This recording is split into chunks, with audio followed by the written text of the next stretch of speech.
ఎంతసేపు పడుకుంటే అలాగా పందిలో అలా పడుకొని కాయగూర తీసుకురా వెళ్ళి. మార్నింగ్ నోరేసుకొని పడిపోద్ది. ప్రశాంతంగా నిద్ర కూడా పోనవద్దు. అసలు ఈ అమ్మలు కొట్టకుండా తిట్టకుండా ఎక్కడ ఉంటారు దేవుడా? మా అమ్మను కూడా అలా ఉండేలా చేయొచ్చు కదా. ఏదో అంటున్నావు. అది నిద్ర సరిపోవట్లేదని. సర్లే నైట్ అంతా పడుకుని ఉండవు. నిద్ర ఏం సరిపోద్ది? కాయగూరలే కదా నేను తెచ్చుకుంటానులే, నువ్వు పడుకో.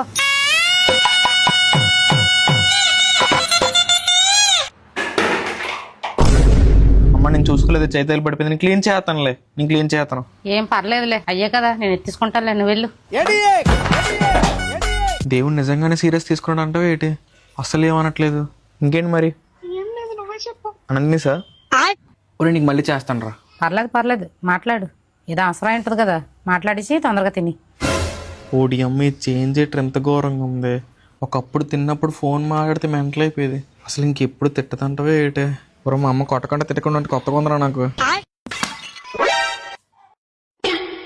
అయ్యో కుండీ ఇరిగిపోయిందా?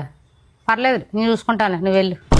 ఓడి అమ్మ, తిట్టకుండా ఉంటే ఎంత దారుణంగా ఉంటుందని ఇప్పుడు అర్థమవుతుంది. మదర్ ఫీలింగ్ రావట్లేదు, ఏదో తేల్చేయాలి అర్జెంట్గా. అమ్మ ఎందుకమ్మ ఎన్ని చేసిన అనట్లేదు? నువ్వు తిట్టడం కంటే సైలెంట్ గా ఉంటే ఇంకా డేంజర్ లో ఉంది. తిడితే ఇంకా ప్రశాంతంగా ఉంటదేమోనమ్మా. నువ్వు ముందులాగా అయిపోమ్మా. దేవుడా మా అమ్మ నార్మల్ చేసి బంగారం అలాంటి కుండి మండ పెట్టావు కదరా, పనికి మళ్ళీ ఎదవా, బాడుక ఎదవా, చెత్త ఎదవా.